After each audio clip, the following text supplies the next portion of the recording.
The नागरिक में आपका स्वागत है। मैं अनिल सिन्हा अपनी डायरी लेकर फिर आया हूं आपके पास।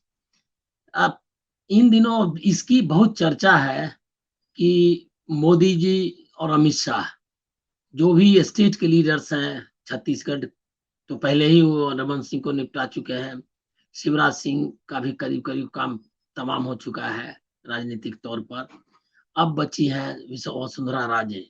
राजस्थान में उनको निपटाने का अभी चालू है, मतलब अभी अभियान पूरा नहीं हुआ है क्योंकि लिस्ट अभी आई नहीं है। जब तक लिस्ट आ नहीं जाती तब तक पता नहीं चलेगा कि उनकी मीटिंग का क्या हुआ।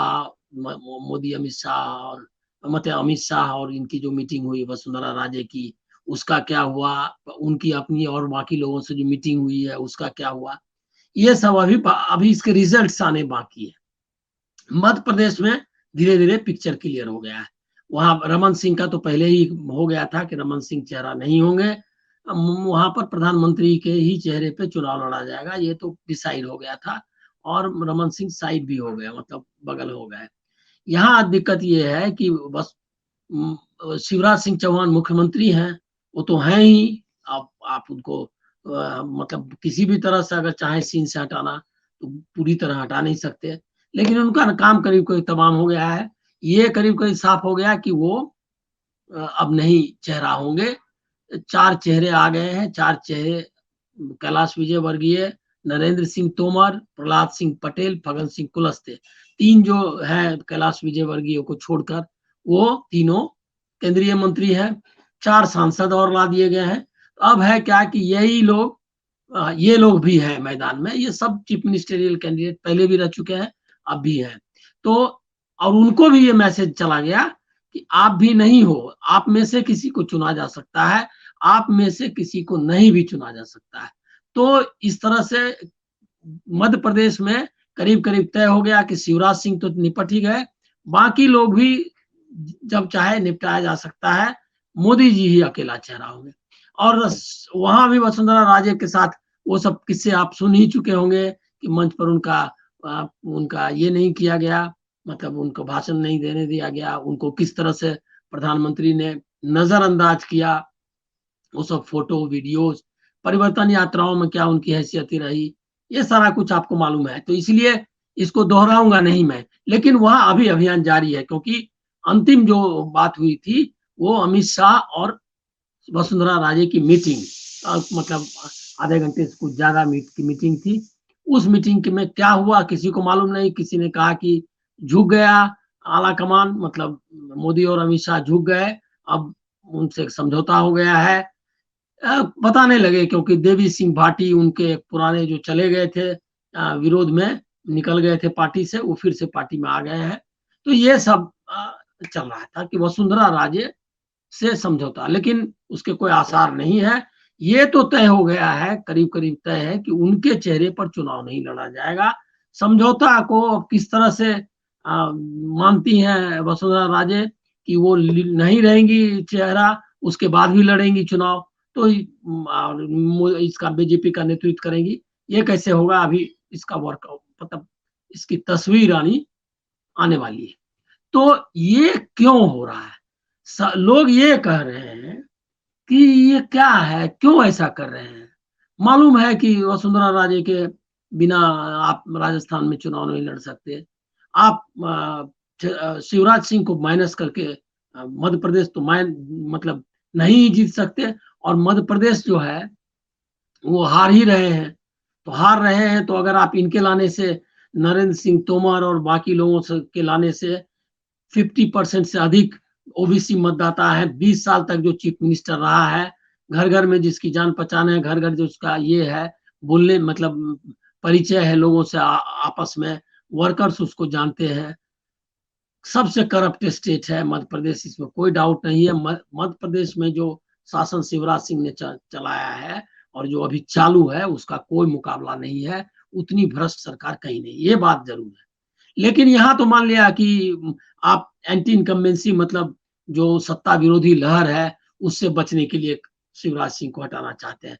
लेकिन छत्तीसगढ़ में कौन सत्ता विरोधी लहर है या राजस्थान में कौन सी लहर है।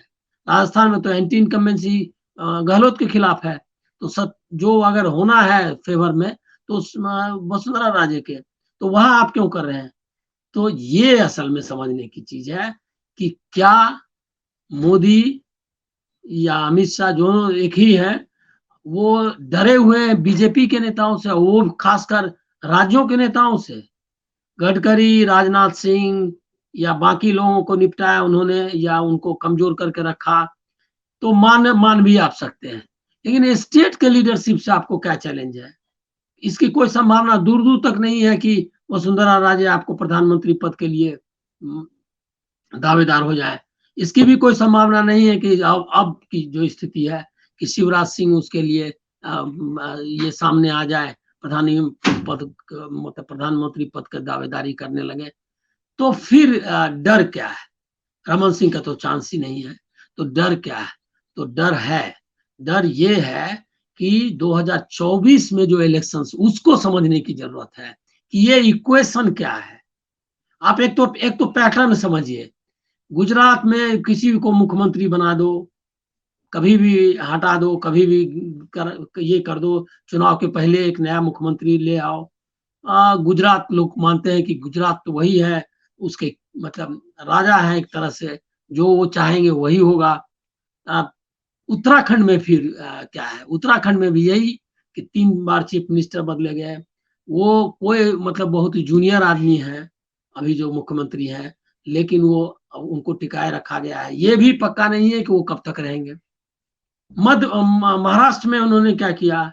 देवेंद्र फडणवीस आगे आगे चल रहे थे, मान लिए गए थे कि बीजेपी का, मान लिए गए, अभी भी है बीजेपी के लीडर्स हैं। और महाराष्ट्र में जो 2 ध्रुव होने वाला था, कोई एक ध्रुव होता अगर मान लिया उद्धव ठाकरे शरद पवार की पार्टी, उद्धव ठाकरे शरद पवार की पार्टी, अजित पवार हो, लेकिन एक पिलर जो है वो देवेंद्र फडणवीस थे बीजेपी के, मतलब उनको उन्होंने छोटा कर दिया, उसकी साइज थोड़ी छोटी कर दी।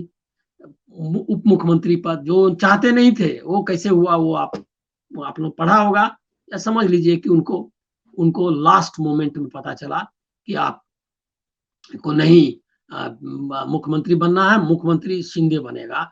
अब ये डील किसने की? क्योंकि वो डील क्यों, देवेंद्र फडणवीस क्यों ये डील करेंगे कि एकनाथ शिंदे को चीफ मिनिस्टर बनाने के लिए इधर से लाओ मंत्री, ये शिवसेना विधायक को तोड़ो, उसको पहुंचाओ सूरत, सूरत से गुवाहाटी ले जाओ, गुवाहाटी से बम्बई लाओ, गोवा लाओ, गोवा से बम्बई, इतना क्यों करेंगे? तो सवाल ही नहीं है। वो सब मान रहा था कि कम बैक हो रहा है देवेंद्र फडणवीस का।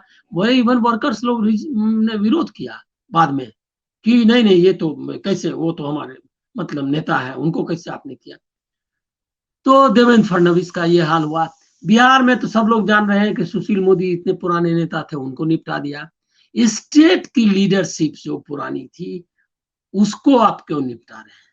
माना कि आप वहां पर सेंटर में कैबिनेट अपने मन से चलाना है, तो आप जयशंकर को, अश्विनी वैष्णव को, जो पुराने ब्यूरोक्रेट है आईएएस इंडियन फॉरेन सर्विस के, जयशंकर हुए वो आईएएस रह चुके हैं, अश्विनी वैष्णव, हरदीप पुरी भी ब्यूरोक्रेट थे। तो इस तरह के लोगों को आप जमा करेंगे ताकि आपकी ही बात सुने। ये समझ में आता है कि ये है तानाशाही प्रवृत्ति, क्योंकि आप लोकतंत्र में जो भी मंत्री आया है चुन के, वो चुन के पार्टी ने दिया है, पार्टी की तरफ से चुन के आया है, जनप्रतिनिधि है, उसका भी से उतना ही है। अब विधायक दल में ये नहीं है, प्रधानमंत्री नहीं चुनता है देश, देश चुनता है सांसद, सांसद चुनते हैं प्रधानमंत्री को। तो वो, और वो विधायक दल का नेता है, इसीलिए वो है, मतलब संसदीय दल का नेता है इसीलिए प्रधानमंत्री है, प्रधानमंत्री है इसीलिए कैबिनेट है, ऐसा नहीं है। तो ये संविधान की प्रोसीजर को उन्होंने उलट करके रख दिया है। वो माना कि व्यक्तिवादी चीज है और कोई राइवल नहीं रहना चाहिए कैबिनेट में। गडकरी की ताकत कम कर दी, राजनाथ सिंह बेचारे मतलब हाशिए पर ही हैं, क्योंकि उनकी चलती नहीं है, सब जगह आप दिखाई देते हैं वो दोनों, वो कैबिनेट में नंबर 2 पोजीशन है उनका। ये पहले ही विरोध हुआ किया था उन्होंने, जब उनको गृह मंत्रालय से हटाया, मतलब गृह मंत्रालय नहीं दिया जा रहा था। लेकिन क्योंकि गृह मंत्रालय माना जाता है, जब से यहाँ है सरदार पटेल थे, उप प्रधानमंत्री थे, और बाद में भी माना जाता है गृह मंत्री ही जो ये है, क्या कहते हैं, नंबर 2। तो लेकिन चेंज किया, उनको नंबर 2 की पोजीशन दे दी गई। लेकिन वो नंबर 2 कितना है आप देख रहे हैं, चाहे कश्मीर का मामला हो, चाहे मणिपुर का मामला हो, चाहे देश का मामला हो, विदेश का मामला हो, पार्टी का मामला हो, उसमें जेपी नड्डा तो ऐसे ही उनके साथ घूमते रहते हैं, लेकिन असली ताकत तो अमित शाह के पास है। तो अमित शाह वो सारा काम, मतलब नंबर 2 वर्चुअली वही है प्रधानमंत्री के बाद।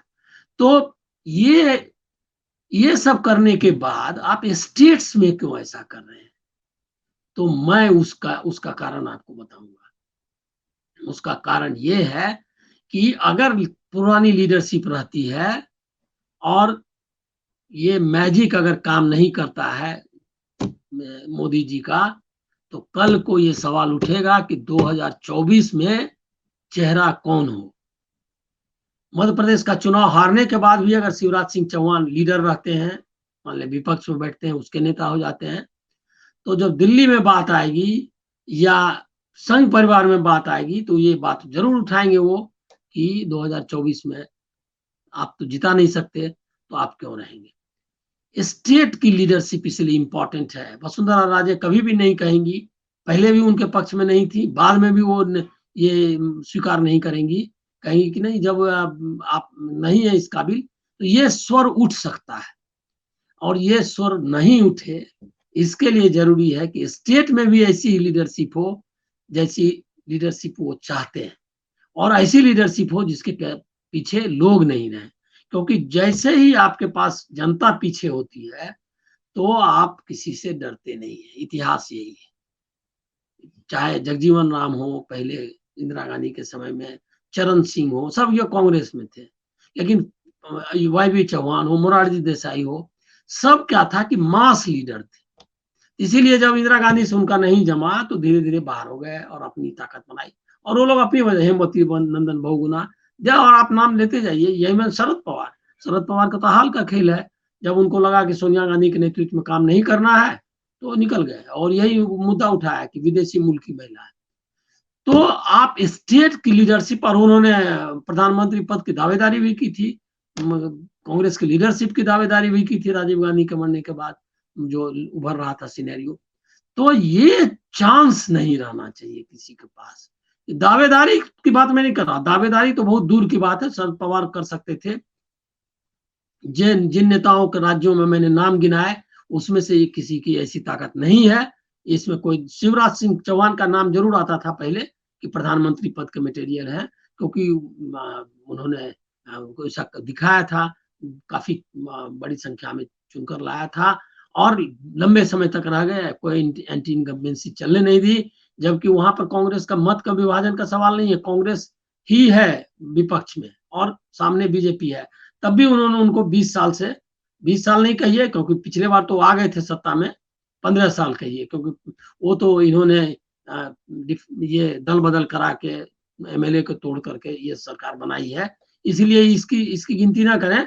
इन 15 साल तक वो एक छत्र राज उन्होंने किया, जबकि कांग्रेस के पास लीडरशिप थी, बहुत ताकत था। मनमोहन सिंह के पीरियड में भी जब कांग्रेस सत्ता थी केंद्र में भी, तो भी उन्होंने मध्य प्रदेश में जिताया, तो इसलिए उनका थोड़ा चांस था, लेकिन बाकी किसी का नहीं, कोई उनको का मुकाबला नहीं कर सकता। लेकिन उनको मुकाबला से डर नहीं है, बीजेपी के राज्य के जो स्टेट लीडर्स हैं, वो कल को उनको एक्सेप्ट करने के लिए तैयार नहीं होंगे, क्योंकि वो उनकी अपनी ताकत भी है, और उनको लगेगा कि ये हमारी बात नहीं सुनते, ये हमको मतलब हमारा कद छोटा करने की कोशिश करते हैं, और हमारा कुछ भी नहीं चलने देते। आप मंच पे चेहरा देखिए, कोई चीज देखिए, सब जगह मतलब नगर निगम से लेकर लोकसभा तक सिर्फ मोदी ही मोदी, ये बात नहीं उनको पच रहा है। तो उत्तर प्रदेश के योगी आदित्यनाथ ने तो बताते हैं कि पिछले बार कोशिश की इन्होंने कि उनका नाम गायब कर दिया जाए, चेहरा सिर्फ मोदी का रहे, और स्टेट में इस तरह का माहौल जो अभी बना रहे हैं कि कई नेता मिल करके करें, और नहीं होने दिया। जबकि मोदी मतलब जो पिछला, जो इसके पहले वाले में जो आए थे आदित्यनाथ, वो अपनी ताकत पे नहीं आए थे, वो कोई उनका चेहरा भी नहीं था, वो पूरा जो जीत करके आया उसमें उन्होंने बताया कि मैं ही दावेदार हूं, और चूंकि हिंदुत्व के नए नेता के रूप में एक मतलब दबंग नेता के रूप में वो उनकी छवि बनी थी, इसीलिए मुझको लगता है कि आरएसएस का भी सपोर्ट उनको मिल गया, तो इसलिए आए थे। लेकिन अब उनको हटाना बाकी है, तो वो अभी यूपी में 2024 के पहले नेतृत्व परिवर्तन का मतलब जो राज्यों में जो नेताओं को निपटाने का काम है, उसमें जो योगी कब लपेटे में आते हैं इसको देखना है। तो ये मत समझिए कि राज्यों के नेताओं को इसलिए हटा रहे हैं कि प्रधानमंत्री पद की दावेदारी में प्रॉब्लम है, मतलब कर सकते हैं वो, बल्कि इसलिए हटा रहे हैं कि कल को अगर वो उनकी नेतृत्व को बदलने की बात करें, कल को कहें कि आप नहीं गडकरी हो, राजनाथ सिंह हो या कोई दूसरा नेतृत्व हो, ये नहीं चाहिए। अगर ऐसे नेता अगर राज्यों में मौजूद रहे तो इस डर से वो डरे हुए हैं। और मैं आपको एक बात बता देता हूं कि जब आप शीर्ष पर होते हैं तो आप अपनी साया से भी डरने लगते हैं, अपने अपने साये से भी डरने लगते हैं, अपनी छाया भी आपको जो है उससे भी डर लगने लगता है कि कहीं वो आपको रिप्लेस ना कर दे, आपको हटाने दे। बस आज के एपिसोड में इतना ही। आप स्वस्थ रहें। नमस्कार।